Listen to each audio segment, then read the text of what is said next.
নমস্কার সবাইকে। অনেকেই হয়তো জানেন যে এবছর ইনকাম ট্যাক্সের ফর্মগুলোতে কিছু চেঞ্জেস এসছে।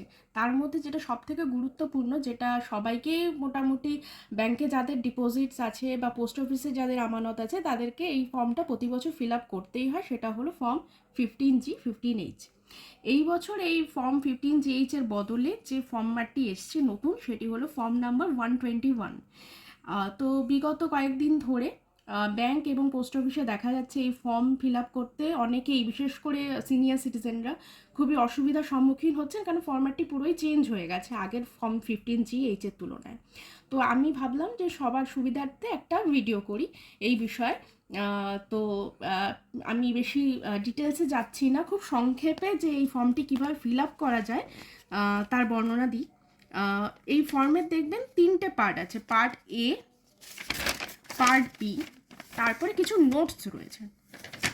এর মধ্যে যেটা সবথেকে গুরুত্বপূর্ণ সেটা হলো পার্ট এ, যেটাই মূলত আপনাদের ফিল আপ করে ব্যাংক বা পোস্ট অফিসে জমা করতে হবে। আর নোটস যেটা রয়েছে সেটাতে আপনাকে ডিটেলসে লেখা রয়েছে যে কোন কলমে আপনাকে কি কি ফিল আপ করতে হবে। কিন্তু এই বিষয়টি পড়ে অনেকেই বুঝতে পারছেন না স্বভাবতই, কারণ এটি যথেষ্ট জটিল ভাষায় লেখা। তো সাধারণ মানুষের সুবিধার্থে আমি বলে দিচ্ছি, পার্ট এ, ফর্ম 121-এর পার্ট এটি আপনি কিভাবে ফিল আপ করবেন। পার্ট বিটা যেটা রয়েছে, পার্ট বিটা ব্যাংক অফিসিয়াল বা কোনো অথরাইজড অফিসিয়াল পোস্ট অফিস ব্যাংকে তারা এই পার্টটি ফিল আপ করবে। এই পার্টটি আপনাকে দেখতে হবে না, আপনি মূলত পার্ট এটা দেখবেন। এইবার আমি বলবো পার্ট এটি সংক্ষেপে কীভাবে ফিল আপ করবেন। প্রথমে যেটা আছে সেটা হচ্ছে নেম, অবশ্যই আপনার নাম লিখবেন। আমি এখানে আমার নামটি লিখলাম।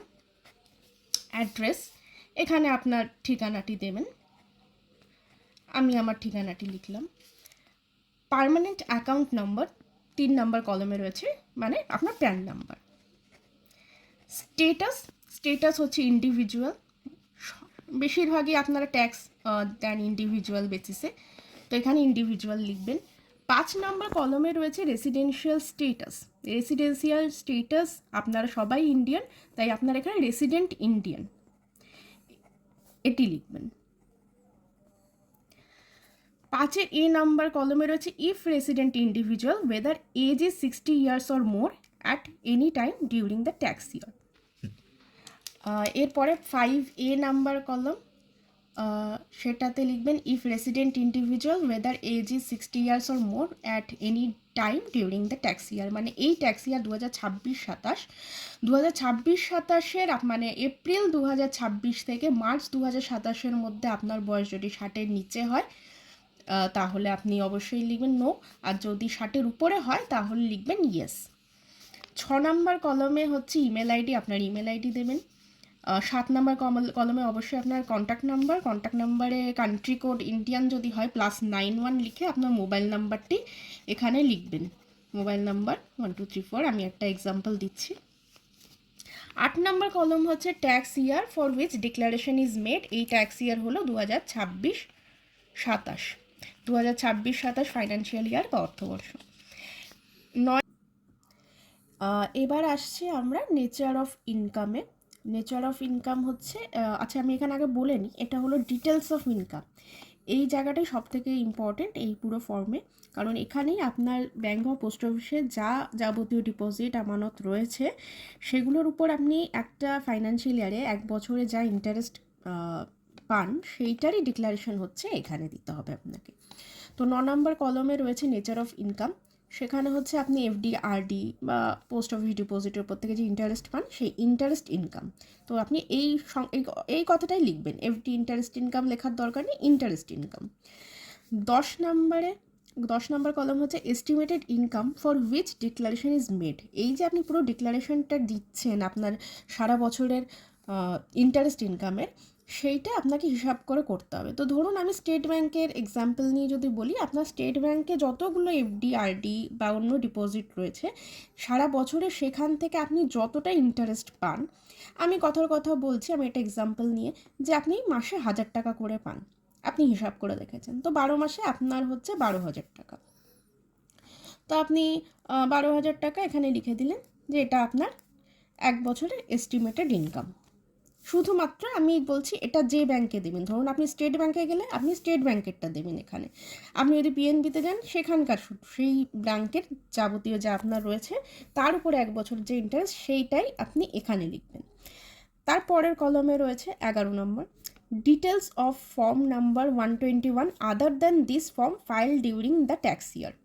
এই বছরেই আপনি ধরুন একটা ব্যাংকে আপনি 12,000 টাকা দেখালেন, আপনার এই ব্যাংক ছাড়াও আপনার অন্যান্য কোনো ব্যাংক পোস্ট অফিসেও থাকতে পারে, তো আপনি যে ব্যাংকে ডিক্লারেশনটা দিচ্ছেন তার ইন্টারেস্ট ইনকামটা আপনি 10 নম্বর কলমে মেনশন করেছেন, বাকি আপনি অন্য যেখানে যেখানে দিয়েছেন, ধরুন এক জায়গায় কি 2 জায়গায়, আমি কথার কথা বললাম, আপনি আরও 2 জায়গায়, দুটো জায়গায় যেখানে আপনি ইন্টারেস্ট ইনকাম পান সেখানে আপনি এই ফর্ম ফিল আপ করেছেন, আমি এখানে লিখলাম অ্যাজ এক্সাম্পল 2। এবার চলে আসি 11A নাম্বার কলমে, যেখানে লেখা রয়েছে total number of form 121 ফাইলড earlier. এই ফর্ম 121 যেহেতু এই বছর থেকেই চালু হয়েছে, তো এটা আমরা আগে কখনোই এটা করিনি, তো সেক্ষেত্রে আপনারা সবাই 0 বা নট অ্যাপ্লিকেবল লিখে দেবেন। 11B এখানে আছে যে aggregate amount of income for which form 121 were filed. এই ব্যাপারটা হলো যে আপনি অন্য ব্যাংকে, ধরুন এই যে আপনি আরও 2 ব্যাংকে বা পোস্ট অফিসে যেখানে আপনি ফর্ম 121 দিয়েছেন সেখানে আপনি কত ইন্টারেস্ট পান সেটা এখানে লিখবেন। ধরুন আমি কথার কথা বলছি, আপনি সেখান থেকে আপনি বছরে 1,00,000 টাকা ইন্টারেস্ট ইনকাম পান। আমি বলতে চাইছি আপনি যে ব্যাংকে দিচ্ছেন সেটা লিখবেন 10 নম্বরে, বাকি অন্য যে জায়গায় দিয়েছেন সেটা কতগুলো সংখ্যা সেটা লিখবেন 11 নম্বরে, আর অ্যামাউন্টটা লিখবেন 11B নাম্বার কলমে। এইবার 12 নম্বর কলমে চলে আসি, যেটা লেখা আছে aggregate amount of income for which declaration is made during the tax year. তো সাম অফ কলম 10 অ্যান্ড 11B, মানে আপনি যে ব্যাংকে ডিক্লারেশন দিচ্ছেন এই ফর্মটা সাবমিট করছেন সেখানকার ইন্টারেস্ট ইনকাম, প্লাস আপনি আদার্স ব্যাংক বা পোস্ট অফিসে যেখানে আপনি ফিল আপ করেছেন যেখান থেকে আরও আপনি ইন্টারেস্ট ইনকাম পান সেই দুটো কলমকে অ্যাড করে আপনি 12 নম্বর কলমে লিখবেন, মানে 1,12,000 টাকা হলো আপনার সেক্ষেত্রে। এগুলো কিন্তু আমি সবই এক্সাম্পল দিচ্ছি, এক্সাম্পল। 13 নম্বর কলম যেখানে আছে সেখানে estimated total income of the tax year including the income mentioned in কলম 12। তো কলম 12-এ চলে গেল আপনার ইন্টারেস্ট ইনকাম। এবার বলছে এই ইন্টারেস্ট ইনকামের বাইরে আপনার ইনকাম, আপনার স্যালারি হতে পারে, আপনার পেনশন হতে পারে, আপনার আদার্স কোনো বিজনেস ইনকাম, রেন্টাল ইনকাম, সমস্ত কিছু ইনকাম ইনক্লুড করে আপনার সারা বছরে যা ইনকাম হয় সেইটা আপনি মেনশন করবেন 13 নম্বর কলমে। আমি কথার কথা বলছি, আপনার বছরে এমনি আদার সোর্স অফ ইনকামে আপনার ইনকাম হয় 3,00,000 টাকা, তার সাথে আপনার ইন্টারেস্ট ইনকাম 1,12,000, তাহলে আপনি এখানে মেনশন করবেন 4,12,000 টাকা। আপনারা আপনাদের যেরকম আপনারা ডিক্লারেশন দেন সেইভাবে আপনারা করবেন এবং চেষ্টা করবেন সঠিক তথ্য দেওয়ার, কারণ এগুলো সবই আপনার প্যানের এগেনস্টে ইনকাম ট্যাক্সে সাবমিট হবে। এবার 14 নম্বর কলম যেটা আছে এটা সবার জন্য নয়, এটা যারা আইটিআর ফাইল করেন, অনেকেই ফর্ম 15GH ফাইল করেন, যারা আইটিআর এর আওতায় পড়েন না তাদের জন্য এই জায়গাটি লাগবে না, তারা নট অ্যাপ্লিকেবল লিখে দেবেন। কিন্তু যারা ইনকাম ট্যাক্স ফাইল করেন as well as form 15GH দিতেন, মানে যারা এখন ফর্ম 121 দেবেন প্লাস আইটিআর ফাইল করেন, তারা লাস্ট 2 বছরের মানে আপনার 2025-26 আর 2024-25 ট্যাক্স ইয়ারের আপনারা আইটিআর এর অ্যাকনলেজমেন্ট নাম্বার আর যে রিটার্ন ইনকাম আপনার দেখবেন আইটিআর ফাইলের প্রথম পেজেই আপনার যে ইনকামটা লেখা থাকে সেই অ্যামাউন্টগুলো এই দুটো মেনশন করবেন। তারপরে চলে আসছি ডিক্লারেশনে, সেখানে লিখবেন আপনার নাম, তারপর লিখবেন having a permanent account number, আপনার PAN number, as example ABC 1234 কিছু একটা দিয়ে লিখবেন ট্যাক্স ইয়ার 2026-27। এবার আমি নেক্সট পেজে চলে যাচ্ছি। নেক্সট পেজে আপনি আপনার সাইন করবেন, প্লেস ডেট আর আপনার নাম, ব্যাস এটুকুই আপনাকে করতে হবে। এবার আমি আরও কয়েকটা বিষয় আপনাকে বলে দিই, সেটা হলো যেহেতু যারা ইনকাম ট্যাক্সের আওতায় পড়েন এখানে তাদেরকে আইটিআর এর ডিটেলসটা সাবমিট করতে বলা হয়েছে, তাই আপনারা চেষ্টা করবেন এই ফর্মের সাথে লাস্ট 2 বছরের ইনকাম ট্যাক্সের ITR copy of last 2 years আপনারা অ্যাটাচ করার চেষ্টা করবেন ব্যাংক অফিসিয়ালদের সুবিধার্থে।